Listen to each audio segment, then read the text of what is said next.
Siswa SMP 1 patuh kepada guru. Kami siswa SMP 1 berjuang untuk menggapai masa depan. Terima kasih padamu guru, jasamu guruku ingat selalu, terukir baktimu dalam hatiku. Hai, nama aku Niluh Gita Gayatri Kusumaningrum dari kelas 9C, tapi biasanya dipanggil Atri, A-T-R-I. Bukan Astri ya, bukan Astri. Sering banyak yang salah jadi Astri bukannya Atri. Hatiku sakit disalahin namanya terus. Aku lahir di Bandung tanggal 9 April 2008. Jadi umurku masih 13 tahun walaupun udah kelas 9. Hobiku ada membaca buku, menulis cerita, apalagi genrenya yang fantasi. Maaf, bukan romans, soalnya saya pun belum pernah pacaran seumur hidup. Terus juga aku juga suka bermain, mendengarkan musik. Saya tidak bisa bermain musik, apalagi bernyanyi, soalnya aku rada-rada buta nada. Selain itu, aku juga suka bermain game.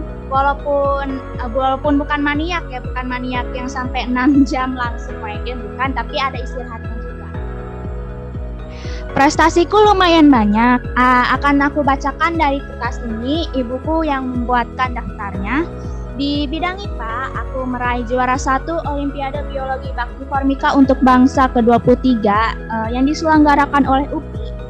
Medali perunggu kompetisi sains ruang guru, medali perunggu final nasional Olimpiade Nasional Omnas ke-10, Best 10 final nasional Festival Anak Berprestasi FABI ke-10, medali emas penyisihan Festival Anak Berprestasi FABI ke-10, medali emas final Provinsi Olimpiade Nasional Omnas ke-10, medali perak Lead One Online Competition Science ROCS, medali perak News Junior Olympiad, medali perak Olimpiade BICOM, medali perunggu Indonesia Student Science Olympiad ketiga, medali perak News Junior Olympiad, medali emas final Provinsi Olimpiade Nasional Omnas ke-9, juara harapan 3 Test of Potential Indonesia Student Science Olympiad, medali perak kompetisi sains nelaria realistik KSNR kedua, medali perak Lead One Online Science Competition atau ROSC, dan juara 2 Olimpiade Biologi Bakti Formika untuk bangsa ke-22. Itu bidang IPA. Sekarang di bidang bahasa Inggris, aku meraih medali emas final nasional Olimpiade Nasional Omnas ke-10, Best 10 final nasional Festival Anak Berprestasi FABI ke-10, medali emas penyisihan Festival Anak Berprestasi FABI ke-10, medali emas final Provinsi Olimpiade Nasional Omnas ke-10, medali emas News Junior Olympiad, medali perak Olimpiade BICOM, dan medali perak Indonesia Student Science Olympiad ketiga.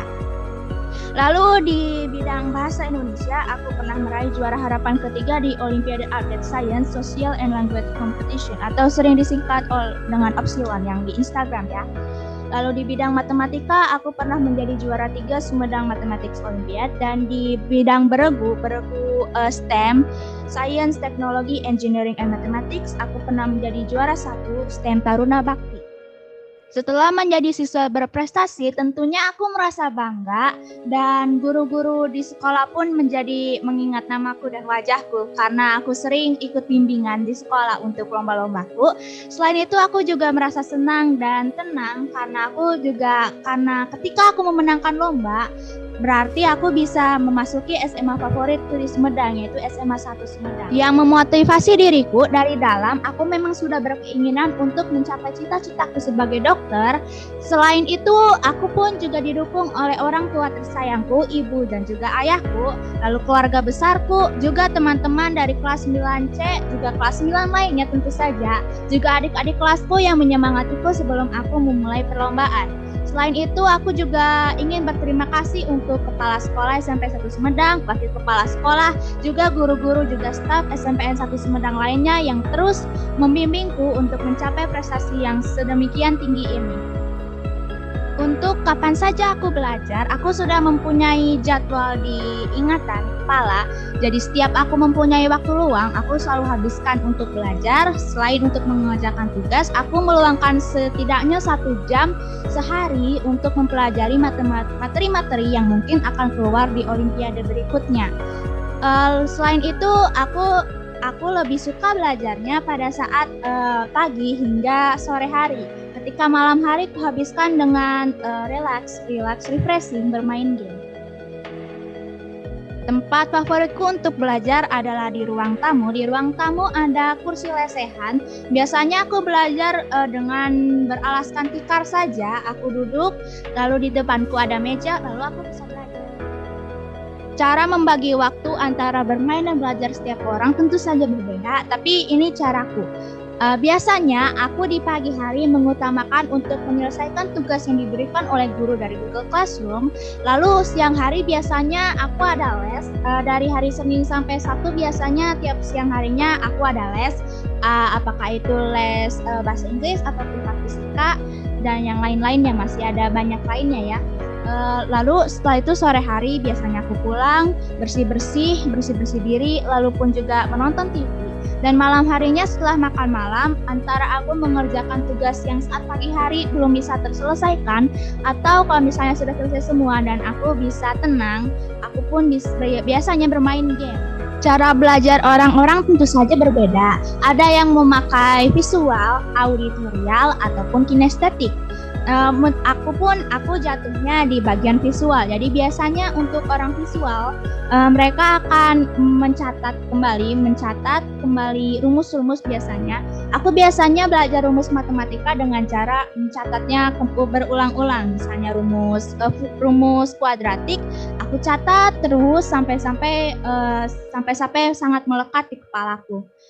Lalu kalau misalnya auditorial, biasanya mereka akan berusaha untuk mendengarkan materi-materi. Misalnya dari sejarah, mereka akan mendengarkan misalnya podcast sejarah tentang kerajaan Siliwangi. Pesanku untuk kalian semua yang sedang menonton ini, jangan jadikan pandemi sebagai alasan untuk bermalas-malasan tidak belajar. Jangan kayak gini mindsetnya. Udah sekolahku kan deket sama SMA mana gitu. Jadi ya aku kan nggak perlu susah-susah bisa pakai jalur zonasi. Salah. Harusnya kalian masih berusaha agar bisa mencapai nilai yang tertinggi di kelas. Kan enak gitu ya, bisa rada-rada pamer dikit nilaiku tinggi nih gitu ke teman-teman. Jadi belajarlah tentunya sesuka kalian metodenya bagaimanapun agar kalian bisa ingat materi tersebut. Tapi berusaha, jangan pernah malas-malasan, jangan pernah pakai mindset pakai jalur zonasi saja. Jangan, jalur zonasi itu adanya untuk agar semua itu bisa merata, bukan agar kalian bisa malas-malasan belajar, oke?